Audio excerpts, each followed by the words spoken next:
인생에 있어서 가장 중요한 거는 만남입니다. 만남. 우리 인생을 행복하게 하는 것은 만남에 있다고 저는 생각을 하는데요. 잘 생각해 보면 만남이라는 것이 우리 인생의 전반적인 내용에 다 포함이 되어 있는 것 같아요. 태어나서부터 부모님을 만나고 성장하면서 친구들을 만나고 또 교회 안에서 또 하나님을 만나고 또 하나님을 만났을 때에 또 그 하나님 주셨던 어떤 뜨거운 마음을 가지고 소명을 만나고 인생을 쫙 생각해 보면 마지막 죽음을 만나는 그 순간까지 우리의 인생이 만남으로 시작해서 만남으로 끝난다라고 해도 과언이 아닐 정도로 우리 인생이 계속 반복되고 있다라는 것을 우리 삶을 통해서 알게 됩니다. 만남에 대해서 한번 생각을 먼저 해봤으면 좋겠습니다. 만남이라는 단어하고 또 비슷한 단어가 경험이라는 단어라고 저는 생각을 해요. 만남이란 단어의 의미는 누군가에게 가서 둘이 서로 마주보고 서로 함께하는 것, 이것을 만남이라고 하잖아요. 경험이라는 것은 객관적인 대상에 대한 감각이나 지각 작용에 의해 깨닫게 되는 것. 경험이라는 것, 만남이라는 것 쉽게 표현하면 이런 겁니다. 만남은 서로 마주보는 거예요. 서로 함께하는 거예요. 그리고 서로 그 사람과 함께 먹고 마시는 겁니다. 근데 경험이라는 것은 그 사람을 통해서 내가 얻어지는 혹은 주관적인 혹은 객관적인 나의 감정일 수 있다라는 거죠. 그럼 우리가 이런 질문을 해봐야 됩니다. 예수님께서 우리를 향해서 말씀하실 때 나는 너가 예수님을 만났으면 좋겠어 라고 말씀하실까? 아니면 나는 너가 예수님을 경험했으면 좋겠어 라고 말씀하실까?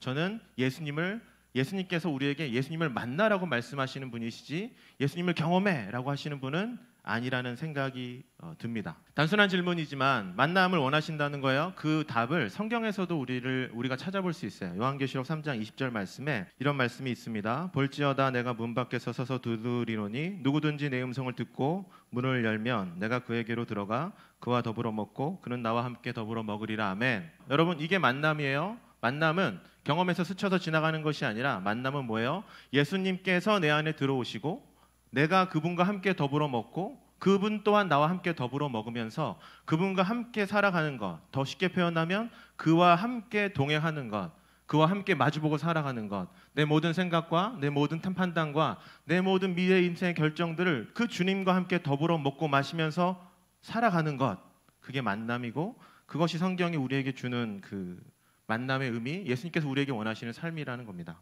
중요한 것은 우리가 살아가면서 경험과 만남을 착각하고 살아갈 때가 있다는 거예요. 여러분은 하나님을 경험하고 살아가시는 분들이세요? 아니면 하나님을 만나고 살아가시는 분들이세요?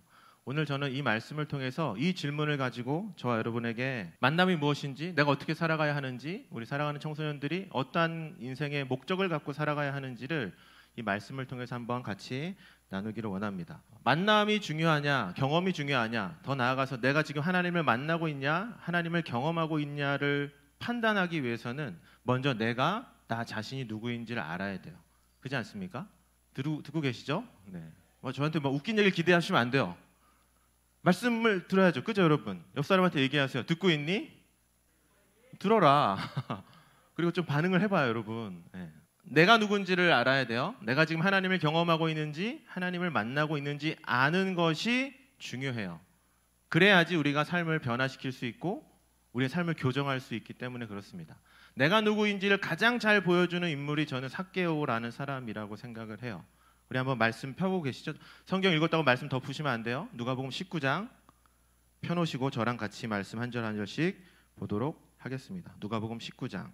삭개오라는 사람을 통해서 내가 어떤 사람인지를 한번 같이 알아봤으면 좋겠어요. 삭개오라는 사람을 처음 소개할 때 삭개오라고 얘기합니다. 삭개오라는 사람의 이름은 순수하다라는 의미거든요. 그러니까 어떤 사람이 어떤 친구들이 이런 말을 들으면 와, 삭개오는 되게 순수했던 사람인가 봐 이렇게 생각을 하는데 착각이에요, 여러분. 유대인의 이름에는 분명한 그 의미가 있죠. 순수하다라는 이름의 의미는 무엇이냐면 삭개오가 순수한 유대인의 혈통의 자손이라는 의미예요. 이게 무슨 말이야? 정통적인 유대 가정에서 태어나서 유대인의 교육을 받고 하나님의 말씀 안에서 교육을 받고 자라난 순수한 유대 혈통의 사람이라는 것을 이 삭개오라는 이름을 통해서 우리가 알게 돼요. 그런데 그 삭개오라는 사람을 소개할 때 2장 눈으로 한번 다시 보세요. 세리장이라고 되어 있죠. 세리. 그의 직업이 세리였다라고 우리가 기록을 하고 있어요.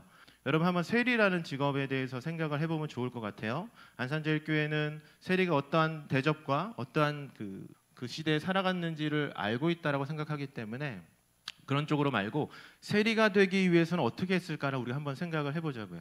여러분 세리가 되기 위해서 특히 로마 시대 때 세리가 되기 위해서는 엄청난 법에 대한 공부와 전문 지식이 있어야 되는 사람들이 되어야 했었어요. 지금도 마찬가지죠. 우리나라 지금 공무원 아닙니까? 세금 공무원? 그런 자리를 올라가기 위해서는 관련된 여러 가지 관련된 법 조항들을 다 알고 그것을 공부해야 했던 사람이었어요. 삭개오는 세리가 되기 위해서 죽을 만큼 노력했던 사람이라는 거예요. 여러 가지 관련된 법뿐만 아니라 적어도 최소한 4개 국어를 완벽하게 할 수 있는 사람이 세리의 시험을 볼 수 있는 자격이 되었다라는 것을 우리 역사를 통해서 알게 돼요. 여러분 삭개오는 언어적인 면에서 통달했었던 굉장히 뛰어난 수재였을 뿐만 아니라 로마가 제시하는 다양한 시험과 법과 상식과 정치와 모든 것들을 공부하고 그것에 대해서 시험을 치러서 공인된 성적을 가지고 세리가 된 사람이라는 것을 이 세리라는 단어를 통해서 우리가 알 수 있어요. 그래서 우리가 이 2절 말씀을 통해서도 우리가 삭개오에 대한 정보를 너무나 많이 알게 되죠. 삭개오는 순수한 유대 혈통으로 하나님의 말씀을 가지고 자라났던 가정에서 성실하게 하나님의 말씀을 가지고 자라났던 사람이야. 그 삭개오는 그냥 요행을 바랬던 사람이 아니라 우리 여러분 주변에 고시 공부하는 사람이 있는지 모르겠지만 미친 듯이 고시 공부하는 것처럼 많은 공부를 하면서 끈기하고 인내를 가지고 적당히 살았던 사람이 아니라 자기가 할 수 있는 모든 최선을 다해서 살았던 사람이 누구야? 삭개오라는 사람이에요. 이해되고 계시죠? 안 듣는 것 같은데 다 듣고 있어요. 중학생들 신기합니다. 네. 삭개오에 대한 오해를 좀 없앴으면 좋겠다라는 마음으로 삭개오에 대해서 간단하게 소개를 드렸어요. 여러분 삭개오는 우리가 무시할 수 있는 그런 사람이 아니에요. 우리가 감히 넘볼 수 없는 높은 지식과 수준과 상황을 갖고 있었던 사람이라는 겁니다. 그런데 그 삭개오가 그런 사람이었을 뿐만 아니라 여러분이 한번 대답해 보세요. 삭개오는 예수님을 알았을까 몰랐을까요? 알고 있었어요. 정확하게 알고 있었어요. 여러분 8절 말씀 한번 같이 볼까요? 19장 8절 말씀 한 목소리를 같이 읽도록 하겠습니다. 시작. 삭개오가 서서 주께 여짜오되 주여 보시옵소서 내 소유의 절반을 가난한 자들에게 주겠사오며 만일 네 것을 토색한 일이 있으면 4배나 갚겠나이다. 네 갑절이나 갚겠나이다. 말씀 읽고 항상 아멘. 네, 아멘하네요. 아멘. 여러분 삭개오가 얘기했었던 이 말에서 우리는 삭개오가 예수님을 알고 있었다라는 그 근거를 찾을 수 있어요. 그 근거가 뭐냐면 삭개오가 얘기했었던 이 말이에요. 내가 4배나 갚겠습니다. 4배나 갚겠습니다. 여러분 생각해 보세요. 삭개오가 왜 갑자기 4배나 갚겠다고 얘기했을까? 어떤 그냥 말씀을 대충 보는 사람도 이렇게 얘기해요. 와 삭개오가 감동이 4배나 됐나 봐요. 아니에요 여러분. 삭개오는 정확한 근거와 기준으로 4배를 갚겠다라고 이야기를 하고 있어요. 그런데 율법에는 4배로 갚으라 그런 말이 없어요. 여러분 정확하게 율법에서는 남의 것을 빼앗았을 때 어느 정도를 갚으라고 정확하게 기록하고 말씀해주고 있거든요. 그런데 삭개오가 얘기했었던 거는 율법에 기록된 게 아니에요. 학자들은 무엇을 통해서 이거를 추론하고 얘기를 하냐면 성경을 연구하는 분들은 이 당시에 그 예수님 그러니까 주전 2세기부터 한 주 68년까지 활동했었던 공동체, 쿰난 공동체라는 공동체가 있는데 그 사람들은 이제 좀 딱딱한 설교 잘 들어야 돼요. 여기가 제일 중요하거든. 유대교, 타락한 유대교가 싫어서 뛰쳐나와서 광야로 들어갔던 사람들이에요. 여러분 우리가 잘 아는 쿰난 공동체에 소속된 사람이 한 명 있어요. 세례 요한이죠. 세례 요한이 왜 우리가 다 알죠. 세례 요한이 광야에서 막 되게 허름하게 살아가지 않았습니까? 예수님 준비한다고. 그게 쿰난 공동체의 가르침이었고 세례 요한도 쿰난 공동체 일원으로 쿰난 공동체가 얘기했었던 가르침을 따르던 사람이었어요. 여러분 쿰난 공동체에서는 이 삭개오가 얘기했었던 4배나 갚으라는 가르침을 했었다는 것이 역사적으로 또 성경을 연구하는 분들이 찾아낸 중요한 역사적 사실입니다. 이게 무슨 말이냐면 삭개오라는 사람은 쿰난 공동체가 얘기했었던 4배, 남의 것을 손해보게 했을 때 4배로 갚으라는 그 가르침을 따르고 있었다라는 것을 우리가 이 말씀을 통해서 알게 된다는 거예요. 이해되시죠? 근데 그 증거가 어디 있냐면 여러분 안 찾아도 돼요. 제가 읽어드릴게요. 누가복음 13장 12절 13절 말씀에 이렇게 말씀하고 있습니다. 세리들도 세례를 받고자 하여 와서 이르되 선생이여 우리는 무엇을 하리이까 하매 이르되 부과된 것 외에는 거두지 말라 하고 누가복음 13장 12절 13절 말씀을 통해서 우리가 중요한 사실을 하나 알게 돼요. 12절 말씀 세리들도 세례를 받으러 세례 요한에게 나왔다. 그리고 그들이 우리가 어떻게 하면 우리의 죄를 회개하고 용서할 수 있을까를 구했고 13절 말씀 부과된 것 외에는 거두지 말라라는 가르침을 받았다라는 것을 누가복음 13장을 통해서 우리가 알게 된다는 거예요. 정리가 되시죠 이제? 삭개오라는 사람은 세례 요한에게 직접 말씀을 듣고 예수님에 대한 이야기를 듣고 쿰람 공동체 이야기를 들어서 거룩하게 구별되게 하나님의 말씀을 듣고 살아갔던 사람, 혹은 세례 요한에게 세례 요한에게 나가서 변화된 세리들을 통하여 삭개오가 또 그 복음을 받아들였다는 것도 얘기가 될 수 있고, 그 정확한 것은 우리가 알 수 없지만 중요한 것은 무엇이냐면 삭개오란 사람은 이게 중요한 거야. 예수님을 정확하게 알고 있던 사람이었다는 거예요. 알고 있었던 것뿐만 아니라 4배나 내가 갚겠습니다 라고 얘기할 정도로 그들의 가르침을 정확하게 알고 있었던 사람이었다는 겁니다. 이해되시면 아멘. 저희 선생님들 때문에 하는 거 아니에요. 우리 학생들 때문에 하는 겁니다. 더 중요한 거는 이거예요. 여러분 다시 한번 8절 말씀 볼까요? 딱딱하지만 여러분 그래도 잘 들어주세요. 중요한 얘기거든. 이거 하면 다 끝나. 8절 말씀에 보면 이렇게 뒤에 이렇게 돼 있어요. 내 소유의 절반을 가난한 자들에게 주겠사오며 만일 네 것을 토색한 일이 있으면 4배나 갚겠나이다. 두 단어. 여러분 성경을 이렇게 체크했으면 체크해놓으세요. 주겠사오며 갚겠나이다. 여러분 우리나라 말로 번역된 성경을 보면 이거는 앞으로 주겠다는 얘기잖아요. 그죠? 내가 앞으로 주겠습니다 라는 단어의 문장의 의미인데, 원어 성경을 보면 그렇지 않아요. 지루할까 봐 이거 말을 할까 말까 좀 조심한데, 어쨌든 이 원어 성경을 보면 이 시제는 미래형이 아니에요. 습관적 현재 시제라고 해요. 쉽게 얘기해서. 이게 무슨 말이냐면 나는 지금도 하고 있습니다 라는 의미예요. 이해되시죠? 이해되시죠? 그래서 제가 8절 말씀을 쉽게 풀어서 설명해드리면 이런 거예요. 예수님, 저는 이미 남에게 해를 끼쳐서 빼앗은 것을 이미 4배나 갚아주고 있습니다. 이렇게 얘기한다는 거예요. 이해되시죠? 여러분, 그러니까 삭개오는 우리가 생각하는 그런 사람이 아니에요. 삭개오는 이미 예수님의 말씀을 받아들이고 이미 자신의 삶 속에서 4배 그 이상의 것들을 계속 남들에게 주고 있던 사람이라는 거예요. 여러분, 세리가 얼마나 많은 정보력이 있었겠어요? 얼마나 많은 이야기들을 많이 정보력을 들었겠습니까? 세리장으로서 삭개오는 예수님의 모든 행적을 추측해 보면 다 들었을 거라고 저는 생각을 해요. 얼마나 많이 들었겠어요? 중요한 얘기예요, 여러분. 삭개오는 예수님을 모르는 사람이 아니에요. 삭개오 집안은 하나님을 모르는 사람들이 아니에요. 삭개오는 이미 삶 속에서 4배나 다른 사람들에게 빼앗았던 것을 나눠주면서 오히려 자신의 모든 것을 희생하면서 다른 사람을 섬기던 사람이라는 것을 우리가 말씀을 통해서 알게 된다는 거예요. 이해되셨죠? 이제 어려운 건 다 끝났어. 그럼 제 질문이 이거예요. 이상하지 않습니까? 그런데 눈이 그래요? 뭐가 이상하지? 여러분, 안 이상해요? 이상하지 않아요? 제 질문이 이거예요.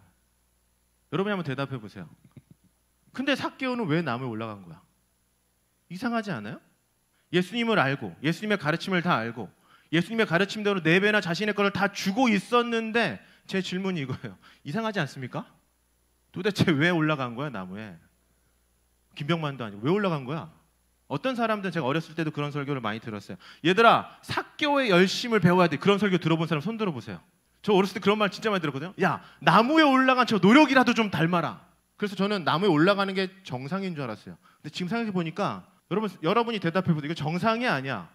여러분, 정상이 아니에요. 아무리 말씀을 봐도 이해가 되지 않아요. 삭개오는 도대체 왜 나무에 올라간 걸까? 근데 그 답을 우리는 말씀을 통해서 알게 돼요. 3절 말씀 한번 같이 읽어볼까요? 3절 말씀 있습니다. 시작. 저가 예수께서 어떠한 사람인가 하여 보고자 하되 키가 작고 사람이 많아 할 수 없어. 이렇게 되어 있죠. 삭개오가 나무에 올라간 이유를 성경은 정확하게 기록하고 있어요. 뭐라고? 그가, 예수가 궁금해서 보고자 하되. 이해되세요? 구경하려고 했다는 거예요. 오늘 제가 서두에 여러분한테 드렸던 질문을 통해서 설명해 보면 예수님을 구경하고 경험하는 것으로도 충분히 만족하려고 했었다는 거예요. 왜 그랬을까? 왜 그런 줄 아세요? 왜 그랬을까? 삭개오는 이미 예수님 말씀을 알아요. 이미 예수님의 말씀대로 살고 있어요. 그러니까 삭개오는 굳이 내가 저 많은 사람들을 헤집고 예수님을 만날 이유가 없다는 말도 안 되는 착각을 하고 있었다는 거예요. 여러분이 대답해 보세요. 구원은 언제 일어납니까? 대답해 보세요. 대답해 보세요.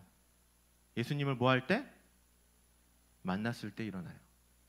인생의 변화는 언제 일어날까요? 인생의 주인으로 예수님을 만났을 때에만, 그런 사람들에게만 일어나는 일이에요. 여러분, 삭개오의 마음속에 무슨 착각이 있었어? 예수님을 경험하는 것만으로 난 충분해. 여러분, 착각하지 마세요. 그런 인생에게 절대로 변화는 일어나지 않는다는 겁니다. 예수님을 만날 때 변화가 일어나요. 우리는 그 말씀을 삭개오의 말씀을 통해서 알게 돼요. 여러분, 삭개오가 언제 변화가 됐습니까? 말씀의 뒤에 보면 이렇게 됐거든요. 8절 말씀에 7절 말씀에 이런 말씀이 있어요. 뭇사람이 보고 수군거려 가로되 저가 죄인의 집에 유하러 들어갔도다. 들어갔도다. 이 단어가 중요한 거야. 여러분, 삭개오가 언제 변화되었을까? 예수님께서 어디에 들어가셨다고? 삭개오의 집에 들어가도다. 삭개오의 집에 들어갔을 때 예수님은 삭개오의 구원의 길을 열어놓으셨고, 삭개오는 그 구원을 만나게 됐다는 것을 우리가 말씀을 통해서 알게 돼요. 여러분, 다른 게 아니에요. 아무리 나무 위에 올라가서 예수님을 구경한다고 해도 사랑하는 중고등학생들, 착각하면 안 돼요. 어른들도 마찬가지야. 저도 마찬가지야. 경험하면 변화는 없어요. 제 아들이 11살인데 요즘 제 아들의 관심이 뭐냐면, 웃지 말고 들으세요. 불닭볶음면을 먹는 거야. 왜냐하면 학교 가면 계속 불닭볶음면 애들이 막 너 먹어봤어 이러는데, 제 아들은 맵찔이거든요. 진짜 먹으면 기절해요. 근데 너무나 듣고 싶어 하니까, 들어서 먹고 싶어 하니까 한번 제가 사다 줬어요. 한 입 먹고 어떻게 됐을 것 같아요, 여러분? 태어나서 처음 불닭볶음면을 먹었어. 걔 부대찌개도 매워서 못 먹는 애인데. 눈이 시뻘개지고 귀가 시뻘개지고 갑자기 심장이 벌렁벌렁 뛰면서 우유를 막 500ml씩 막 먹더라고요. 한 젓가락도 먹고 못 먹었어요. 근데 제가 중요한 걸 듣고 깨달았는데, 11살 제 아들이 우유를 탁 먹고 놓으시면서 뭐라고 했는지 아세요? 이제 알았다. 뭘 알았을까? 불닭볶음면은 사람이 먹을 게 못 된다는 것을 이제 알았다는 거예요. 여러분, 잘 생각해 보세요. 제 아들이, 여러분도 그럴지 모르겠지만, 불닭볶음면을 먹고 싶어서 불닭볶음면의 매뉴얼을 뽑고, 불닭볶음면 역사를 뽑고, 불닭볶음면의 조리법을 뽑고, 많은 유튜버들의 그 먹는 것들을 다 봤어. 제가 물어볼게요. 맛을 알까요? 모를까요? 몰라요. 죽었다 깨나도 몰라요. 설명할 수 있어. 야, 불닭볶음면은 막 중추신경가 이렇게 돼가지고 이렇게 될 거야 라고 얘기할 수 있어. 근데 중요한 건 뭐야? 한마디를 못해. 뭐를? 이제 알았다라는 말을 죽었다 깨나도 못한다는 거예요. 경험하면 좋을 것 같죠? 좋아요. 휴스런에 막 이렇게 하면 좋잖아요. 여러분이 알지 않습니까? 나가면 어떻게 돼요? 똑같아져요. 하나님은 뭐 하는 분이다? 기억하세요. 만나는 분이다. 따라합시다. 만나는 분이다. 만나야 된다. 만나야 된다. 만나지 않으면 인생에 답은 없다는 겁니다. 제가 삭개오를 볼 때 화가 나는 부분이 그래서 이 부분이에요. 왜? 우리는 눈먼 소경을 알지 않습니까? 예수님에게 다윗의 자손 예수여 나를 구원하소서 소리쳤던 눈먼 소경을 여러분 다 아시죠? 그 사람이, 눈먼 소경이 소리쳤대요. 말씀이 그렇게 되어 있잖아요. 소리쳤대요. 그럼 제가 물어볼게요. 그 사람은 예수님이 어디 있는지 알고 소리쳤을까? 대답해 보세요. 어디인지 몰라요. 왜? 안 보이잖아. 소리만 들었어. 예수님이 어디를 지나간다는 소리만 들었어. 여러분 성경 보세요. 그 사람이 있었던 지역은 뭐 예가 될지 모르겠지만 이 안산제일교로 칩시다. 이 엄청난 건물에서 여기 앉아 있는데 예수님이 지금 어디 계신지 어떻게 알아요? 근데 그 사람 뭐 했다고? 소리 질렀어요. 무슨 말이야? 들릴 때까지 소리 질렀다는 거예요. 왜? 할 수 있는 게 그거밖에 없기 때문에. 왜? 그렇게 만나야, 그 예수님을 만나야 자신의 눈이 띄어질 거라는 확신이 있었기 때문에 여러분 소리 질렀어요. 돌아온 게 뭐였어요? 짓밟는 사람들의 핍박과 돌덩이였어요. 닥쳐! 더 시끄러우면 죽여버릴 거야. 핍박하는 거였어요. 그런데 그 사람이 멈췄어요? 아니, 더 소리 질렀어요. 그럼 우리 예수님이 찾아오셔서 만나주는 게 맞죠? 그죠? 고개를 끄덕끄덕. 맞죠? 근데 예수님 뭐 하셨어요? 사람 보내셨어요. 그래서 사람들 보내셔서 그 눈먼 소경이한테 얘기했어요. 야, 예수님이 너 찾아오래. 그러면 여러분 상식적으로 어떻게 해야 돼요? 눈먼 소경이 그 자신을 찾아온 사람을 붙잡고 예수님에게 가는 게 맞잖아요. 맞아요, 아니에요? 근데 성경에 뭐라고 돼 있어요? 그 말을 듣자마자 그 소경이 자기가 입고 있었던 겉옷을 던져버리고 뛰었다라고 얘기해서 뛰었다. 그러면 여러분 생각이 있으면 우리 상상을 해보자고요. 어디로 뛰었을까? 앞뒤가 안 보이는 사람이. 여러분 눈 감고 여기서 한번 뛰어보세요. 여러분 눈먼 소경은 예수님이 어디 계신지도 모르고 뛰었어요. 어떤 일이 일어났을까? 저는 그렇게 생각해요. 엄청난 고통이 왔을 거예요. 무슨 고통? 뛰면서 넘어졌을 거 아닙니까? 뛰면서 어디 갖다 박았을 거 아닙니까? 눈먼 소경이 다시 막 미친 사람처럼 뛰어다닐 때 그 당시 율법을 가지고 있었던 유대인들이 저주하면서 뭐라고 했을 거 아닙니까? 근데 여러분 잘 생각해 보세요. 눈먼 소경은 뛰는 거를 멈추지 않았어요. 그리고 어디 갔어요? 결국에 예수님의 품에 안겨 눈이 띄어지는 역사가 일어나게 됐어요. 아멘. 이게 우리가 예수님을 만나야 하는 이유예요.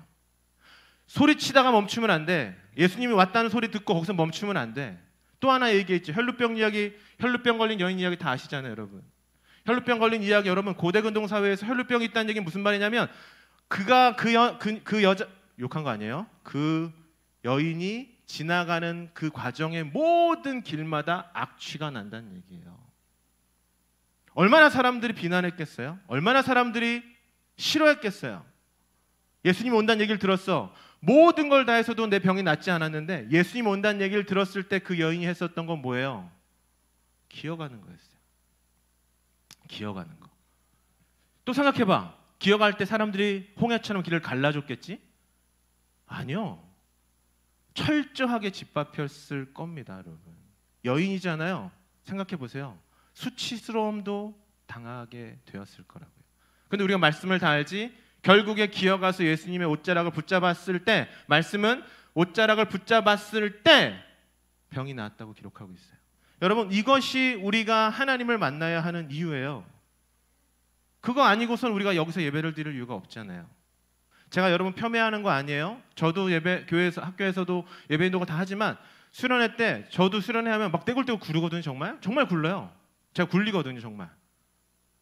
여러분, 그런데 그것이 우리 신앙의 다는 아니잖아요. 동의하시나요? 우리의 신앙의 목적은 뭡니까? 혈루병 걸린 여인처럼, 눈먼 소경처럼 죽을 힘을 다해서 예수님을 만나는 거예요. 삭개오처럼 나무에 올라가 봤자 의미 없어요. 힘 없어요. 어려움이 올 때 사람 의지하게 돼요. 시험이 올 때 낙심하고 마음 놓고 좌절하게 돼요. 그것이 인간이 가지고 있는 한계라는 겁니다. 예수님을 그러면 이제 좀 정리하면서 예수님을 만나는 것은 뭘까? 예수님을 만나는 게 뭘까? 청소년들한테 이런 얘기를 하면 많이 신비적으로 오해를 해요. 예수님 만나는 건 뭐야? 막 갑자기 나에게 말씀을 이런 게 아니야, 여러분. 예수님을 만난다는 의미를 성경은 정확하게 우리에게 알려주고 있어요. 예수님을 만난다는 건 뭐냐면 이런 거야라고 얘기하면서 성경은 정확하게 우리에게 말씀해주고 있습니다. 요한복음 1장 14절 말씀이에요. 말씀이 육신이 되어 우리 가운데 거하심에 우리가 그의 영광을 보니 아버지의 독생자의 영광이요 은혜와 진리가 충만하더라. 아멘. 요한복음 말씀을 통해서 예수님이 누구라고 말씀하고 계세요? 말씀이라고 얘기하고 있어요. 할렐루야, 아멘. 여러분, 말씀이 누구라고? 예수님이에요. 그럼 단순해. 예수님을 만난다는 게 뭐야? 말씀을 만나는 거예요. 더 쉽게 설명해 줄까? 말씀대로 사는 거야. 예수님 만난다는 건 다른 게 아니야. 수련회 가서 무릎 꿇고 주여 한다고 나오는 게 아니야. 폄하하는 거 아니에요. 저도 그거 좋아해요. 여러분 오해하지 마세요. 하고 싶어요, 저도. 그런데 그게 예수님 만나는 게 아니라 예수님 만나는 건 뭐라고요? 이 예배당에 나가서 여러분 집에서, 여러분 핸드폰에서, 여러분 SNS 공간에서 여러분이 앞으로 가야 될 비전과 사명의 그 자리에서 뭐대로 사는 거라고? 말씀대로 사는 거야. 그게 예수님 만나는 거야. 하나님은 그런 사람들에게만 은혜를 주신다고요. 그런 사람들에게만 비전을 주세요. 여러분 착각하지 마세요. 하나님은 사랑이세요. 근데 하나님은 공평하세요. 하나님을 경험하고 구경하고 나무 위에 올라가는 사람에게 저는 확신해요. 하나님의 꿈을 주시지 않으세요. 오해하지 말고 들으세요. 하나님을 만났어. 그 말씀대로 살아가고 싶어. 그 말씀이 잠이 오지 않게 자기 자신을 뒤집어 놓을 때 비로소 비전은 생기는 거예요. 여러분이 한번 생각해, 비전은 어떻게 생겨요? 직업 진로 검사하고 대학 전공 정하면 비전이 생깁니까? 택도 없는 소리 하지 마세요. 정말 많은 사람들 봤어요. 학생들 봤어요. 대학교 가서 직업 정하고 결혼까지 하는 친구들 지금도 보고 있거든요. 여러분, 인생을 제대로 사는 하나님의 사람들은 다른 사람이 아니야. 나무 위에서 구경하는 사람은 절대로 하나님의 능력을 경험하면서 살 수 없어요.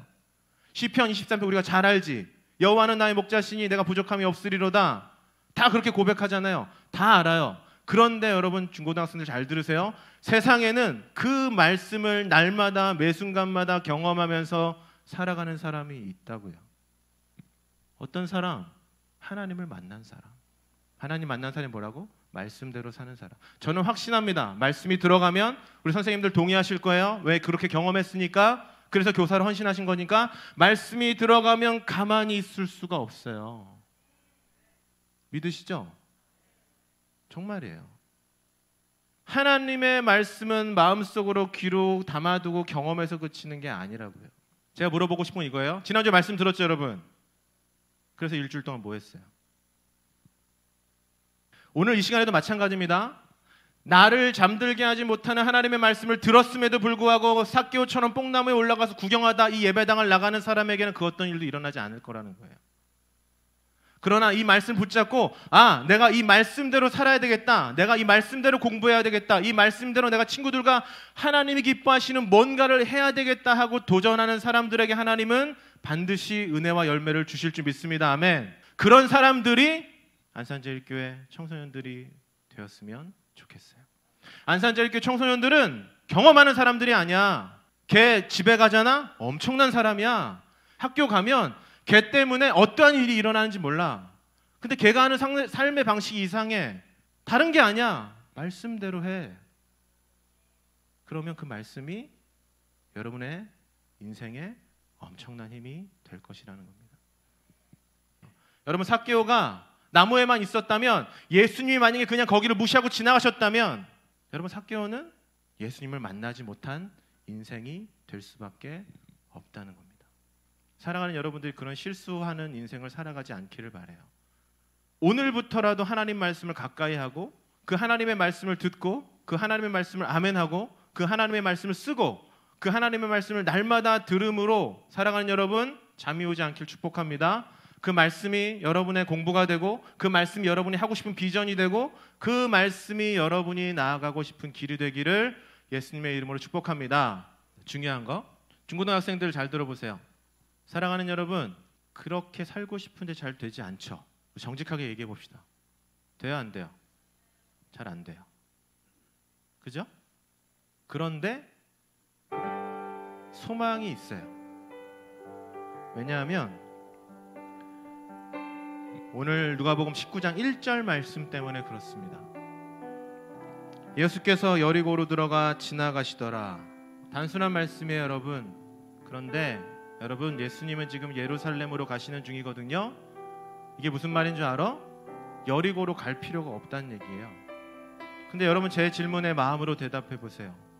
예수님이 왜 굳이 여리고로 돌아가셨을까요? 누구 때문에 그랬을까요? 여전히 나무 위에 올라서 예수님을 경험하는 것만으로도 충분하다고 생각하는 삭개오 때문에 예수님은 여리고로 들어가셨다고 저는 믿습니다. 여러분, 믿으세요? 지금도 이 자리에서 왜 하나님이 이 수련의 자리를 통해서 이 말씀을 주시고 하나님을 경험하는 것이 아니라 말씀을 통해서 만나야 된다고 말씀하실까? 누구 때문에? 여러분 때문에. 예수께서 여리고로 들어가시니라. 이게 무슨 말이야? 내가 너 때문에 여기 왔다는 얘기예요. 내가 너 때문에 이 길을 돌아서 온다고 예수님께서 말씀하시고 계시기 때문에 따라합시다. 나에게 소망이 있다. 더 크게 나에게 소망이 있다. 그 예수님이 나에게 찾아오시기 때문에 내가 비록 뽕나무에 올라간다 하더라도 빨리 내려와. 내가 너와 함께 할 거야 라고 말씀하시는 그 예수님이 지금도 여러분 곁에 함께하고 계시기 때문에 여러분에게 인생에 소망이 있는 줄 믿습니다. 사랑하는 여러분, 이번 수련회를 통해서 여러분의 삶을 바꾸시길 바라요. 하나님을 만나시길 축복합니다. 만나는 건 다른 게 아니에요. 말씀대로 사는 거예요. 오늘 기도하는 건 그래서 단순해. 말씀대로 살게 해주세요. 누가 친구가 미워요. 하나님의 말씀이 사랑하라고 하시면 사랑하게 해주세요. 용서하라고 하면 용서하게 해주세요. 도전하라고 하면 도전하게 해주세요. 하나님, 말씀대로 살아가는 제가 될 수 있게 해달라고 이 시간 같이 기도하기 원합니다.